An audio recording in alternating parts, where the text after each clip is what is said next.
Hello, I'm Claire Balding, and I'm delighted to say that today we get the chance to delve into the brilliant brain of James Graham, who is the man behind Dear England. And before, James, thank you for joining us. You're welcome, thank you. Before we chat about the play and the creative process, just a few numbers. This is an Olivier Award-winning play that has been seen by over 300,000 people in the West End, at the National Theatre as well. And now it is embarking on a nationwide tour.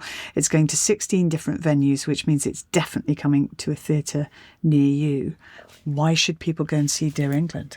I find it such a moving story of the way that Gareth Southgate took this team at its lowest ebb and has just completely rejuvenated and revitalised both the team in its mindset, its culture, its sense of belief, and restored lots of people's love for their national sport and their national team. I think it's an extraordinary story. It's a really interesting thing, though, I think, that you've achieved, because having seen the play, I don't think you have to be a football fan to enjoy it. Yeah. I think it helps. There are things you recognise, and, you know, Jordan Pickford, for example, and his aggressive approach in goal, all of those things. There are things that will make you laugh more if you understand football, but you don't have to, because actually it's a story about psychology as much as anything. I totally agree. And what's been really moving and really brilliant, actually, is seeing different crowds come in. So traditional theatre goers who may not completely love or feel comfortable going to see a play about sport, coming in and really falling in love with it. But then we've had sort of tens of thousands of people who've never seen a play before, but really love football, coming in and then trusting that they're going to have a nice night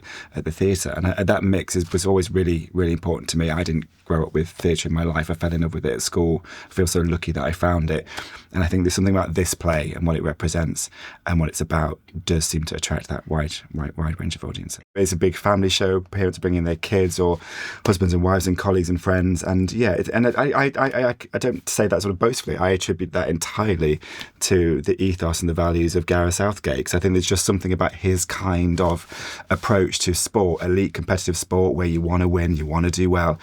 But it was so kind, compassionate, decent, and inclusive that for some reason that Gareth Southgate-ism, I think, has crept into the DNA of the play, and it's a really warm, comfortable, joyful night at the theatre. I think there's also within it an awful lot of comedy. There's some great lines, and there's some great physical comedy too. Yeah, the England players, these are extraordinary characters. When you think of Harry Kane and Jordan Pickford, they're very, very clever, but there's something about their attitude and their outlook on life, which generates a huge amount of comedy. To hear audiences of that size laughing that much and applauding as much as they do, even, dare I say it, getting on their feet at the very end of the show, and I think sometimes even breaking into a bit of a song and dance with Sweet Caroline at the end. It really matters to me that theatre feels really popular and fun and not like a tough slog. So it's the perfect story for that. Exactly, and that's what I would say for anyone that, isn't a regular theatre goer. It is so uplifting because of that shared experience and the joyfulness with which everyone comes out, I think. Yeah, it's a roller coaster, and I get very emotional watching it still and thinking about it. But it's a story with a happy ending, just not the one that you think. It doesn't involve a trophy, but it does involve something, I would say, much greater. Exactly, and Gareth would say too. Sure.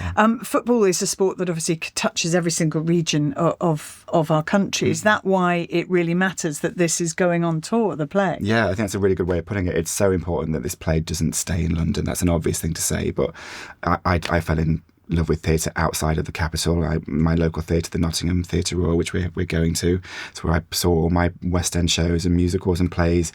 England belongs to everybody, and actually what's amazing about Gareth Southgate's team that he assembled, it felt more representative of the country than ever before, and that includes regionality. When you think of the North East and Jordan Pickford or Jordan Henderson, you got Harry Maguire from Yorkshire, you got Phil Foden from Stockport. It does feel like even just having all those accents on stage, and and all the club names that come up when the players arrive, it feels like a national play, and it should be on the road. And touring is really important, and this is a big show, so I'm so grateful to the National that they're taking it out on the road, because it does feel like everyone should see it.